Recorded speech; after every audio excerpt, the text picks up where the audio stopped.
Welcome here to Church of the Beatitudes, and a special welcome to our guest guitarist.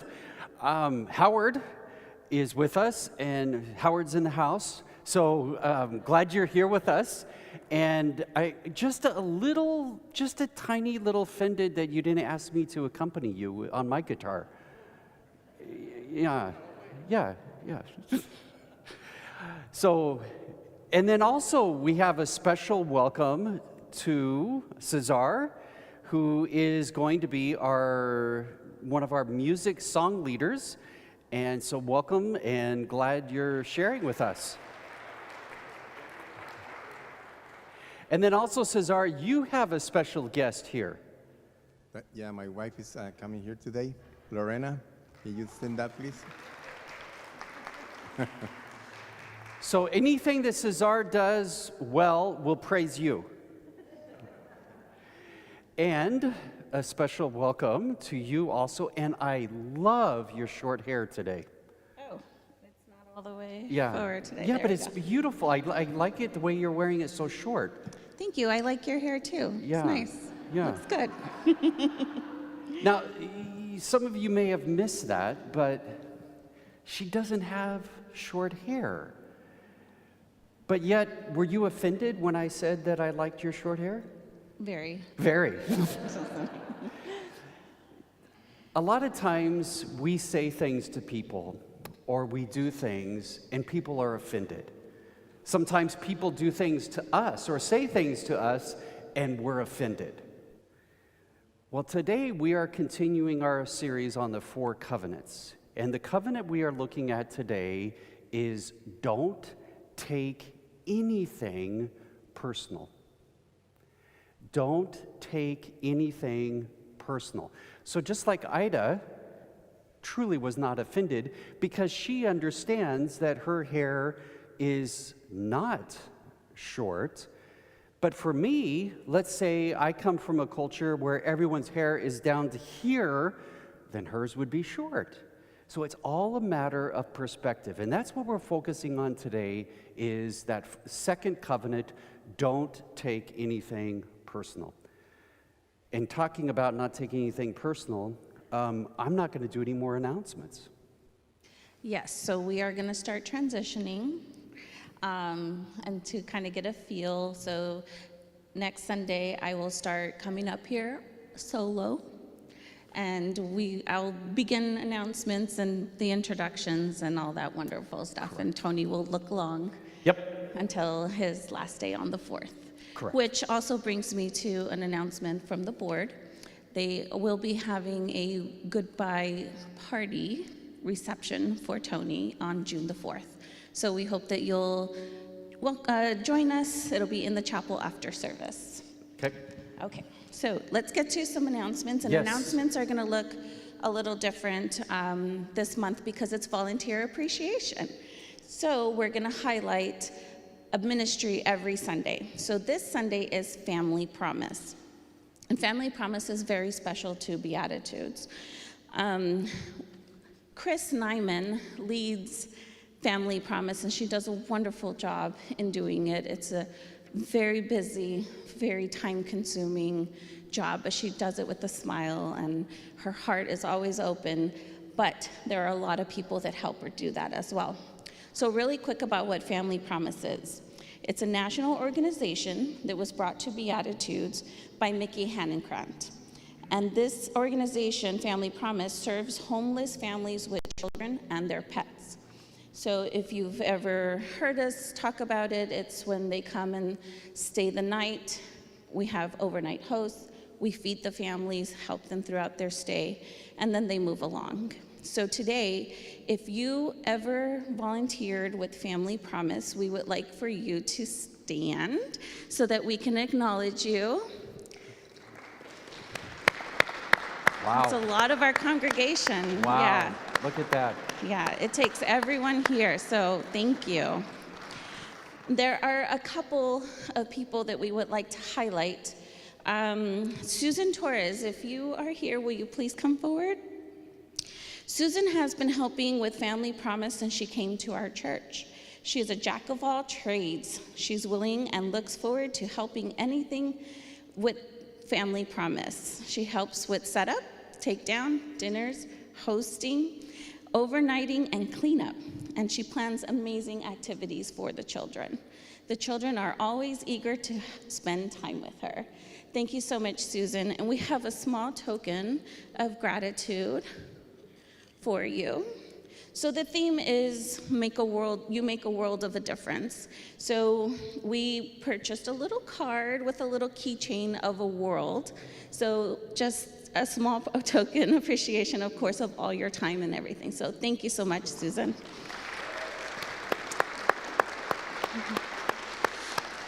Our next person that we would like to highlight is Michael Slater. So Mike Slater is a jack of all trades. He's going to be up here all month because he volunteers with just everything possible.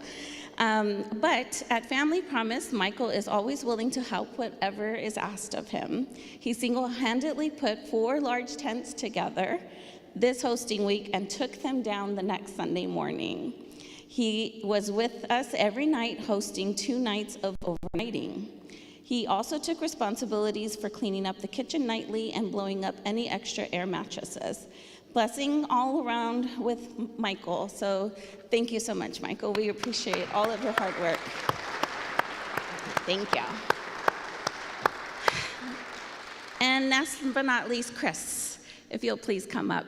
So an email was sent out about all the wonderful things and everyone commented. The chain was like 20 emails long about how wonderful Chris was. And it was just so heartwarming. Join me. Just to see it all come through. So Chris, it wouldn't be possible. Thank you so much for organizing everything, Tony, and I really appreciate you and what you do for Beatitudes. So thank you so much. And this is for you. Thank you so much. Yeah, thank you, Chris. Oh, look, Chris.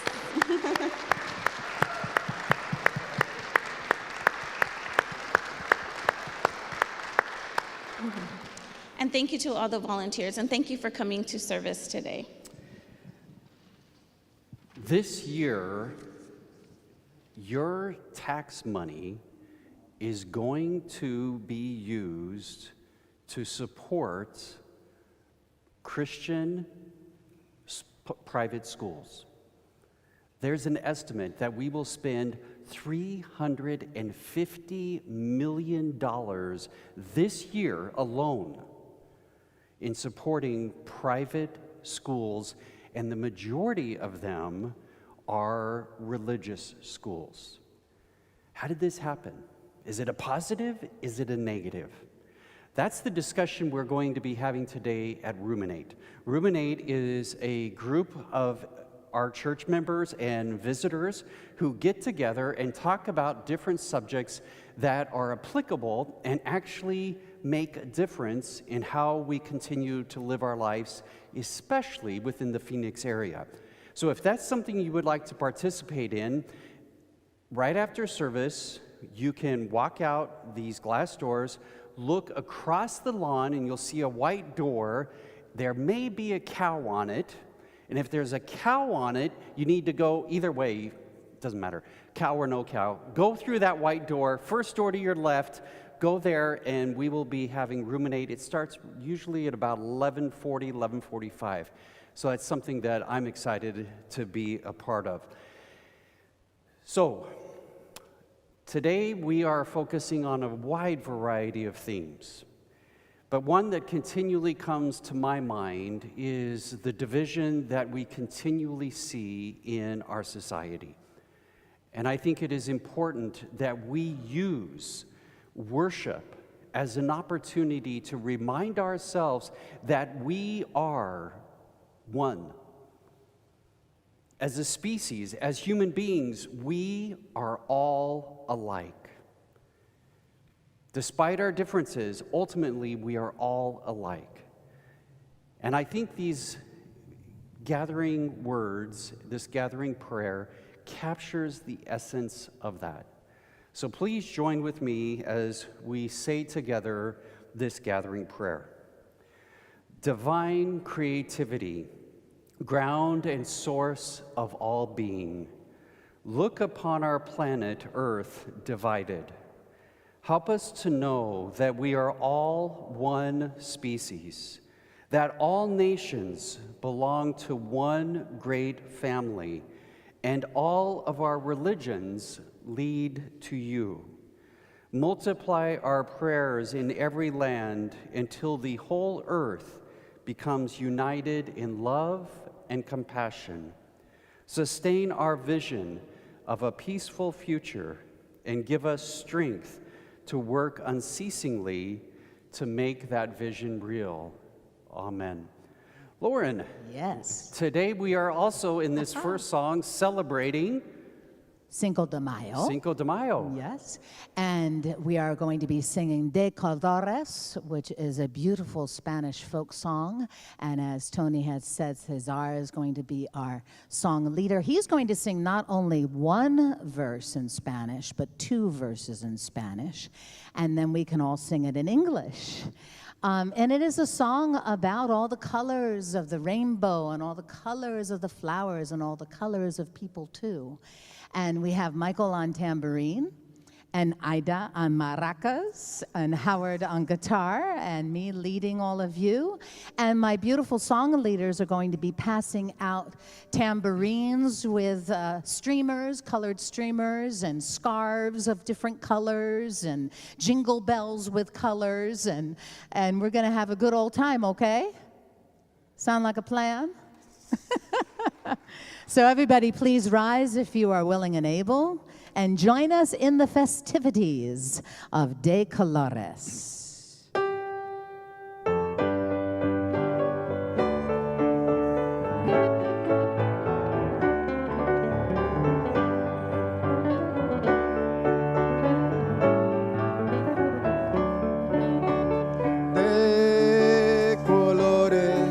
De colores se visten los campos en la primavera.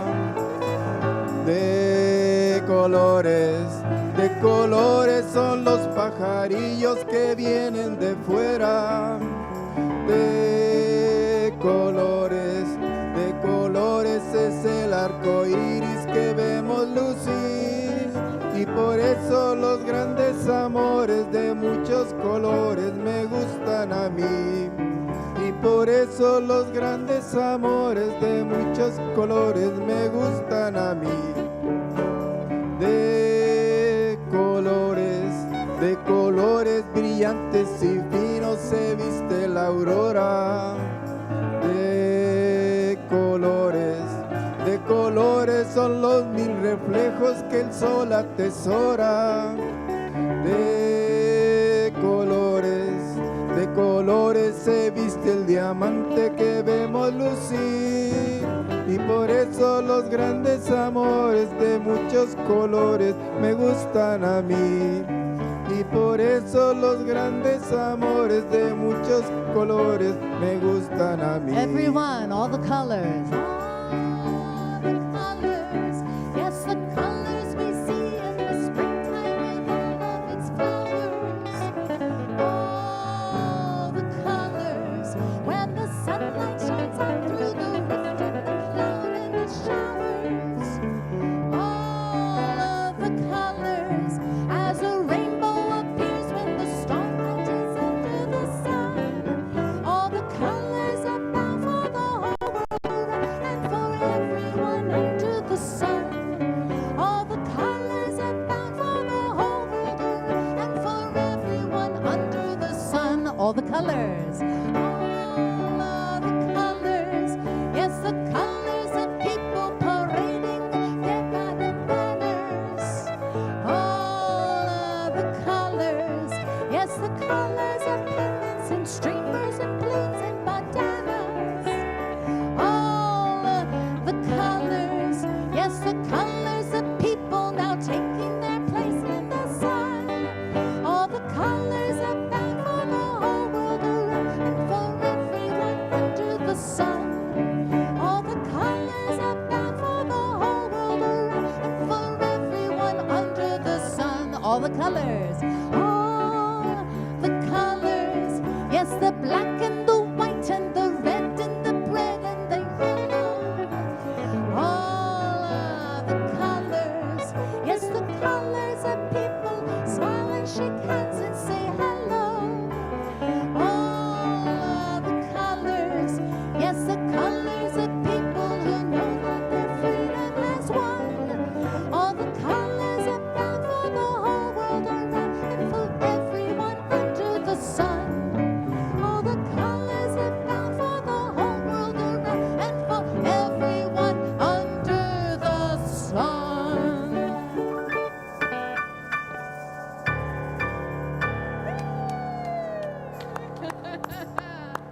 hold on to your instruments because our closing song, we're all going to be involved as well. So thank you so much. That was so lovely. Thank you. Cesar, you can sing. Yeah, man. He's going to get my gig, I think. I'm kind of flattered. Thank you for your comment. Cesar helps us in many different ways. He's a handyman, but beyond that, he can sing. So thank you. I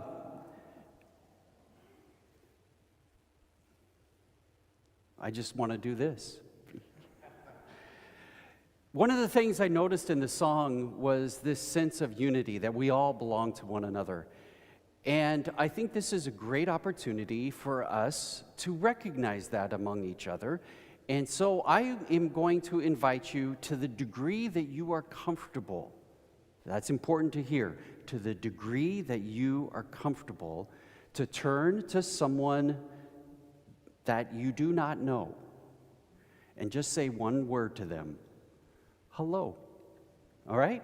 So if you need to stand up and do that, that's fine.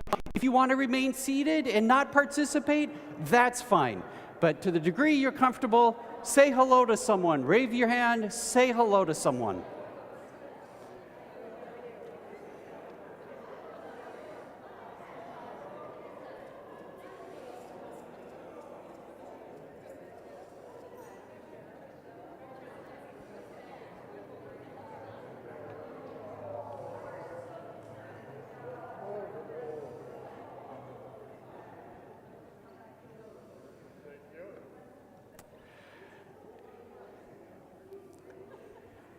Communion is an opportunity for us to remember our oneness. It literally is an opportunity to come together and celebrate as one in a common meal. But part of the understanding of this is to understand that sometimes who we are as one being is often tied to the reality that we need to recognize that we are all broken, but in different ways. We are broken as a country, we are broken as individuals, but yet this meal reminds us of the possibility of healing, the possibility of finding new wholeness. To capture that essence, we are going to symbolically understand our brokenness and the possibility of healing by the breaking of bread. Now I invite you to join in our responsive reading. We break the bread for the broken earth, ravaged and plundered for greed.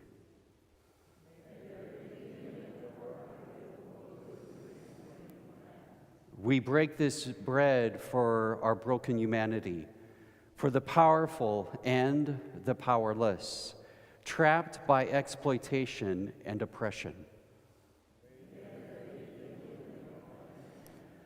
We break this bread for those who follow other paths, for those who follow the noble path of the Buddha, the yogic path of the Hindus, the way of the eternal guru of the Sikhs, and for the children of Abraham and Sarah and Hagar, the Jews and the Muslims.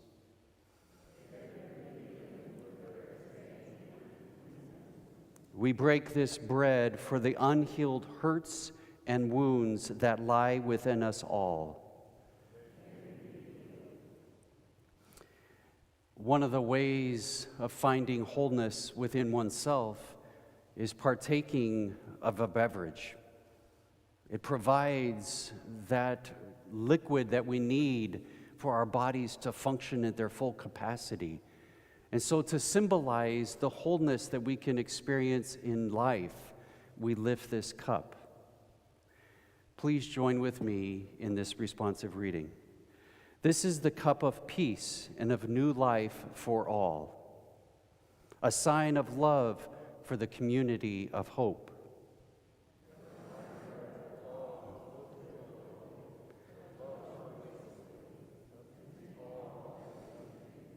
To eat and drink together reminds us of the deeper aspects of human fellowship. For from time immemorial, the sharing of bread and wine has been the most universal of all symbols of community. In Church of the Beatitudes, we celebrate what is called an open table. That means that whoever you are, wherever you are in your journey in spiritual life, be it a member of this church or not a member of this church, you decide to what degree you would like to participate. We invite you to come forward and receive the bread and the grape juice. For those who are not able to come forward, the ushers will serve you after completing the serving of others. So again, to the degree that you are comfortable, please come forward.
Hello?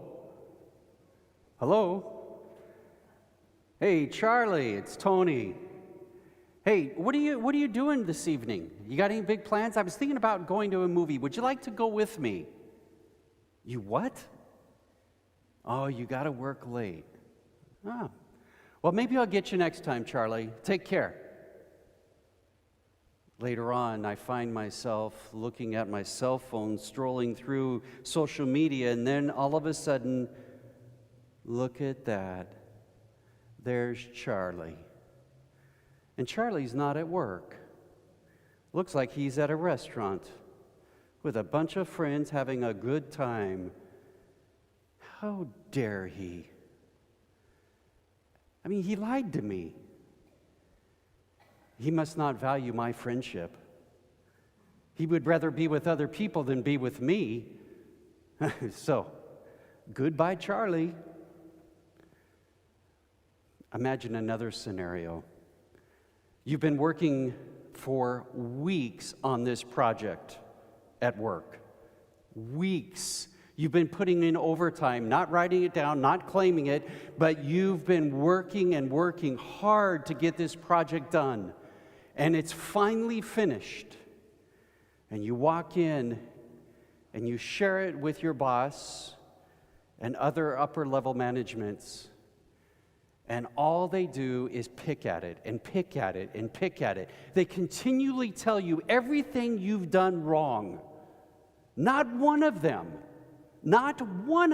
ever says to you, hey, thank you. We realize this took a lot of time, a lot of effort, that you expended a lot of energy to get this done. Thank you. We would like to have it modified in maybe a couple of ways, but overall, great work. No, they don't say that. They just bam, bam. They just continue to hit you, telling you everything you've done wrong. So who can blame you when you walk out with your feelings hurt? You feel like you're not appreciated, you're not valued. You're just one among many, another piece of the cog of the machinery to keep it going. Frustrated, you drive home. And you walk in, and your partner looks at you and says, what's wrong? You look upset. And you begin to slowly share with them your frustration. As you're talking to your partner, you pause. Because your partner is looking at that cell phone. And so you pause and you look at them and you say, excuse me? And they say, oh, no, I'm listening. I can listen and look at the same time. And now all of a sudden you realize not only does your work not value you and appreciate you, but your own partner is ignoring you. And you feel terrible inside. All of a sudden you feel like you're not important to anyone. Your work doesn't appreciate you. Your partner isn't interested in you. Have you ever felt this way? Have you ever felt like other people have blaming you? Have you ever been offended by the way that people talk to you, the things they say to you, the way they treat you? If you have, then you understand the temptation to believe that when these things happen, it's all their fault. Not yours, it's their fault. You know that it's tempting to believe that they are responsible for how you feel. We say that all the time. You made me feel, there it goes. You know how tempting it is to blame other people for how you feel in your own life. When that happens to us, it is us taking things personal. It's us taking the words and the actions of other people and taking it very personal. It's like they're doing things to hurt me. And when we feel that inside, when we take things personal within ourselves, it's really easy to feel anger. It's really easy to feel like a duck. But not the duck who lets everything just roll off of them. Rather, we feel like a sitting duck, and everyone's taking their shots at us. It's really easy to hold resentment against those people that we think have done these things to us because we take it personal. Can you imagine what it would be like not to? Of the 4 covenants, this is number 2. Don't take anything personal. Don't take any words or actions that are directed towards you personal. And I'm not going to be ignorant that this is hard to do. You know, one of the disadvantages of preaching every week is I have to prepare a sermon. I enjoy doing that, but what I don't enjoy is when that sermon begins to talk to me. You see, it's a lot easier if I can create a sermon that's about you. But when I preach, I try to allow that sermon to first talk to me. And this week, I realized that I have a great tendency to take things personal. And this covenant says, no, don't take anything personal. So how do you do that? How do you not take things personal? When it feels like people are coming at you, you're that sitting duck and they just keep throwing things at you. How do you not take it personal? There's a book in the Old Testament, the Christian Old Testament or the Hebrew Bible. It's Ecclesiastes. It's a book of wisdom. It's a book that many individuals have passed by. But when you slow down and you actually spend time reading it, you begin to realize that it is aptly labeled a book of wisdom.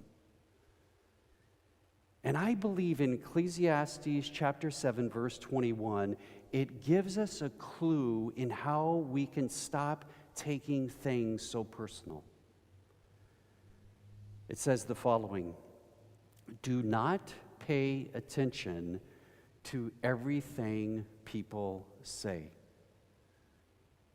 Do not pay attention to everything people say. What's fascinating is in the original language, if you were to hear Ecclesiastes read in the original language, it would translate like this: do not give your heart to everything people say.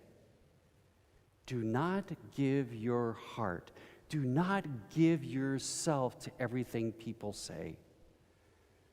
Make a distinction between those words, those actions coming from that individual versus you. But in practical terms, what does this verse mean? How could we apply it in practical ways right now so that this week you perhaps could take a chance and stop taking things so personal? I would offer you 2 suggestions. Number 1, you don't have to be perfect. You do not have to be perfect. It's okay to make mistakes. Well, that seems like a no-brainer, right? And how does that tie into not taking things personal? Well, it does. Because we have a phrase, 2 words, that capture what many of us feel in life: social perfection. Social perfection. We want to be perceived as if we have our life together. And to make a mistake, to err, is like laying down the curtains, letting them fall down, and people get to see that we aren't perfect, that we do have flaws. Well, this becomes a real issue if one of the things that you desire is the approval of other people. If your sense of self-worth, if your identity is wrapped around being approved by of other people liking you, of other people thinking well of you, then when someone says something to you, when someone criticizes you, when someone does something that annoys you and you feel like they're attacking you, the tendency then is to feel like, whoa, I'm not perfect. They think less than me. And if they think less than me, then I think less of myself. And so it is so easy to take it personal because we feel vulnerable at those moments. But these words of wisdom would say, do not give your heart to those words. Don't allow your identity, don't allow how you feel about you to be impacted by other people. Perhaps you've heard the expression, be comfortable in your own skin. No one else is wearing your skin but you, so be comfortable in it. Which means that you have to accept that you are going to make mistakes. And at times, people will point that out to you, make it blaringly clear to you. And the temptation is to take it personal. And when we get to personal, we feel attacked. The first thing we want to do is defend ourselves. And this really is easy to happen with those people that are close to us. When a family member, your partner in life, says something, it's so easy to kind of go, whoop, here comes up the guard, get into battle mode.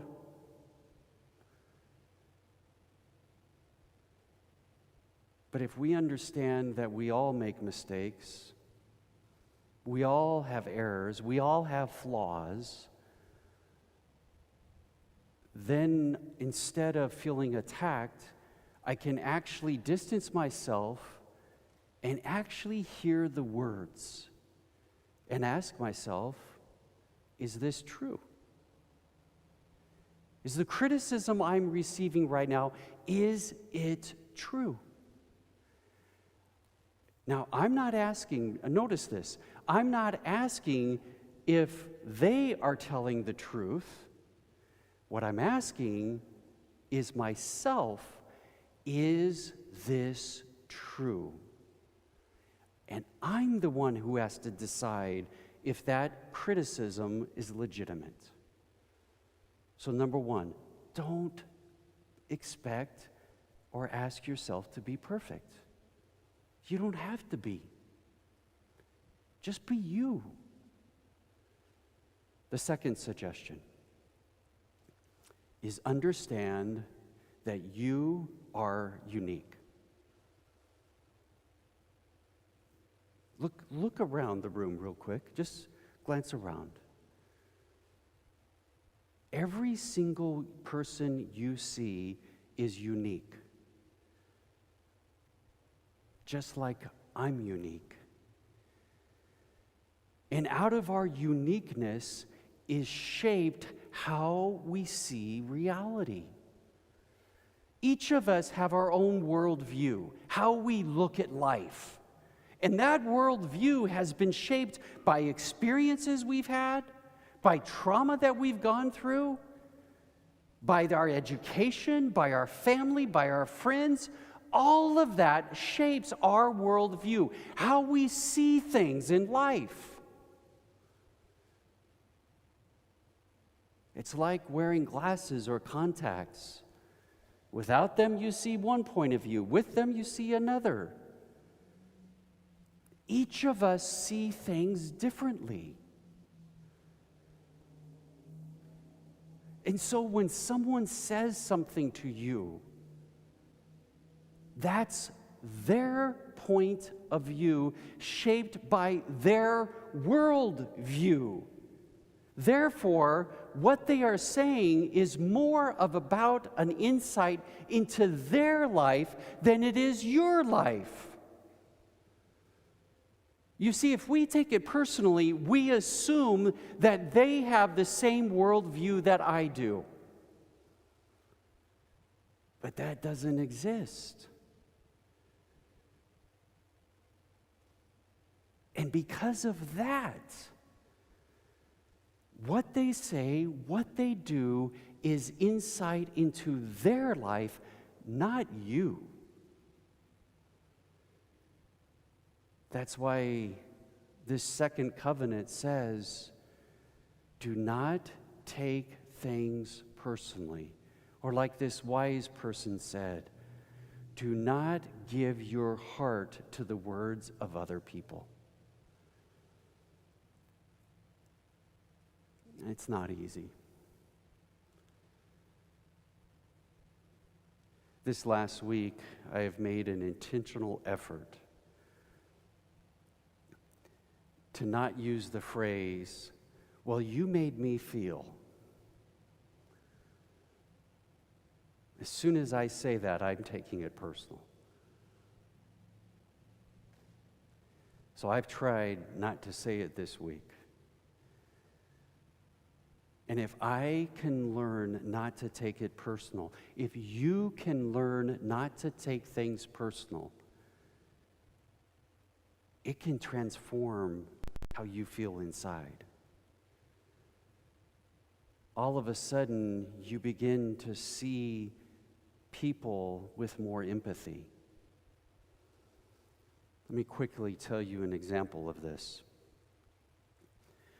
One of the things that irritates me when I drive is people that get in the fast lane and just go slow.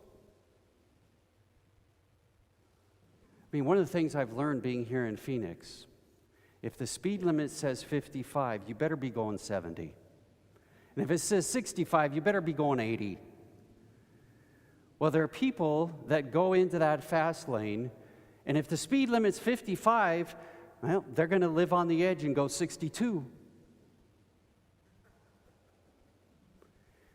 And so when I come up behind them, guess what? They don't move over and let me go by because I'm going faster. I think it's the most selfish things that people do. No consideration for me following them, flashing my lights, telling them to move.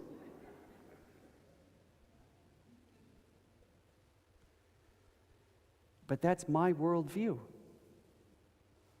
That's how I see life. The person driving that car, they see life totally different. So instead of taking it personal, and I don't know why I'm confessing this to you, I figure it's my job to teach them a lesson. So I go behind them, and they don't see me flashing my lights. I don't do this all the time. You sound like I'm a terrible driver. I don't do this I don't have road rage. I have a smile while I'm doing this. No. And then I'll pull over into the lane, and I'll go by them, and it's safe, but I'll merge back over in such a way to let them know that I'm not happy with the speed they're driving. Why? Because I'm hoping to teach them a lesson. In that whole experience, I've taken this personal. Somehow, them driving slow is all about me.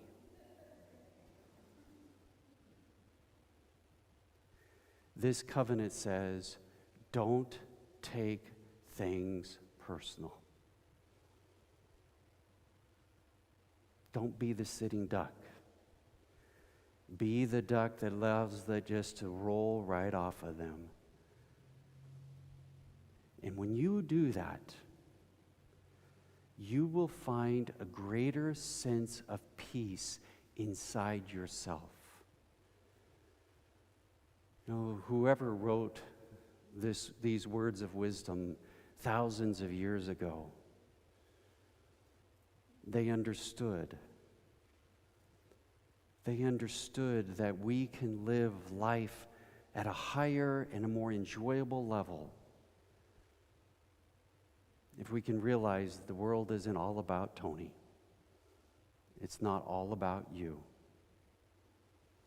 So I challenge you this week to try to practice not taking things personal. I challenge you this week to be more mindful. And if you find yourself beginning to take it personal, that you can step back and say, whoa, these words, these actions are more about them, and they have nothing to do about me. I encourage you to try it.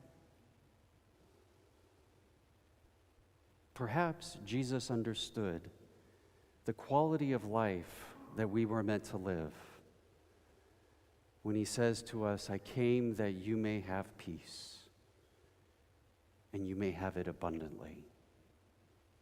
Amen.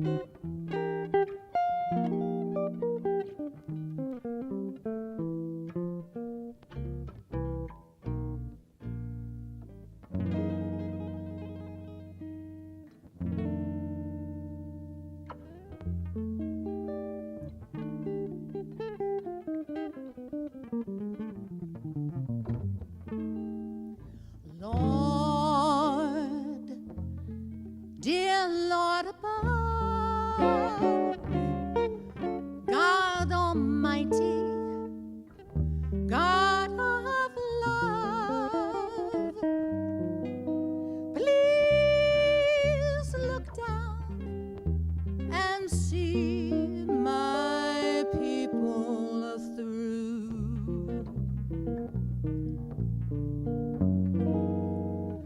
Lord, dear Lord of love, God Almighty, God of love, please look down and see my people through.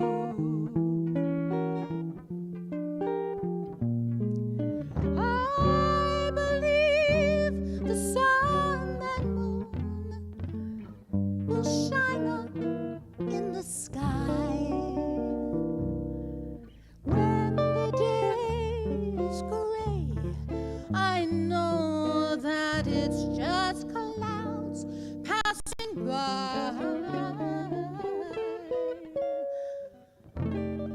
He'll give peace and comfort to every troubled mind. Come Sunday, oh, come Sunday, that's the day.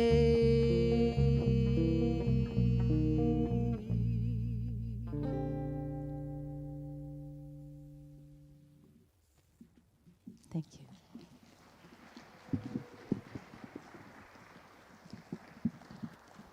Our closing song is Kumbaya, and many of us might know this as a camp song or as a hippie song. Please rise if you are willing and able, and you have your tambourines, and you have your bells, and you have this and that. Please join us. And as you leave today, just keep in mind your own experience of what the Lord, as it says in this African American spiritual, what that Lord means to you and how you can carry that word through all of your travels this week and beyond. We thank you.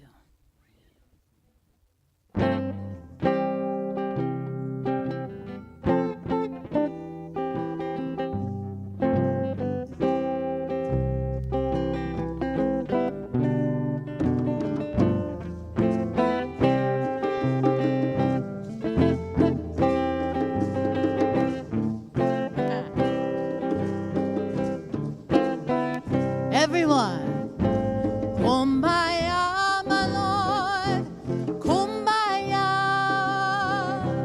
kumbaya, my Lord, kumbaya, kumbaya, my Lord, kumbaya, oh Lord, kumbaya. Everyone singing, someone singing, my Lord. Kumbaya, someone singing, my Lord. Kumbaya, someone singing, my Lord. Kumbaya, oh Lord. Kumbaya, someone's laughing, my Lord. Kumbaya, someone's laughing, my Lord. Kumbaya, sing and smile. Someone's laughing, my Lord. Kumbaya, oh Lord. Kumbaya, someone's praying, my Lord. Kumbaya, someone's praying, my Lord. Kumbaya, someone's praying, Lord. Kumbaya, oh Lord. Kumbaya, kumbaya, kumbaya, my Lord. Kumbaya, kumbaya, my Lord. Kumbaya, kumbaya, my Lord. Kumbaya, oh Lord. Kumbaya.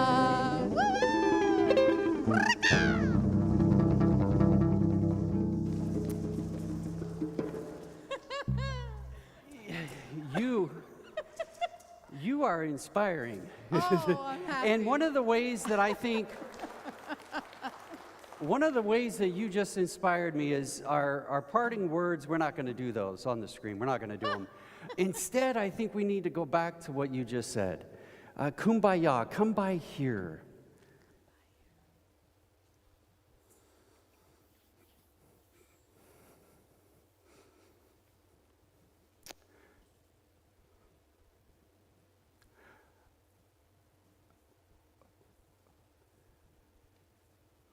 All of us have different ways that we experience God.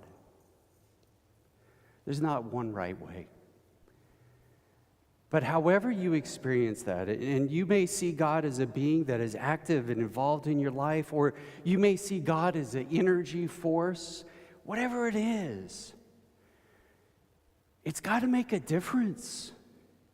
It's got to make a difference in the quality of your life. How you believe in God shapes and informs and enhances your life. And so for our blessing, I would like us to sing this one more time.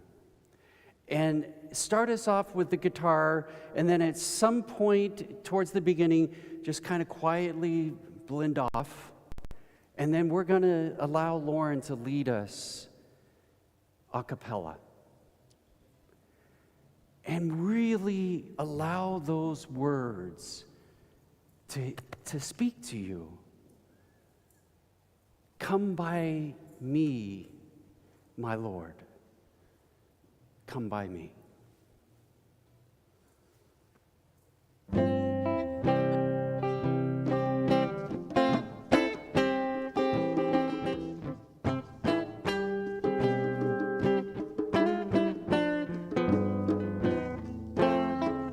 Let's hear it, congregation.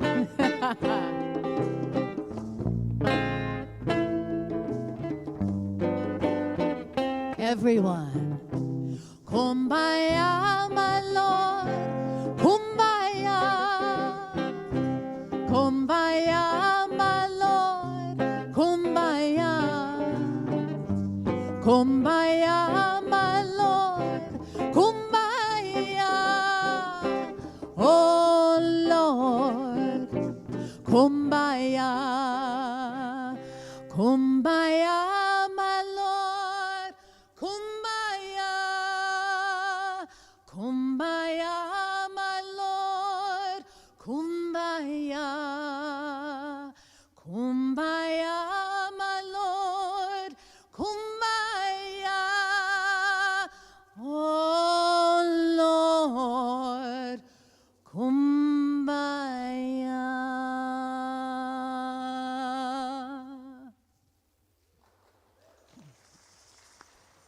Okay, Sunny's hat. You got it, baby.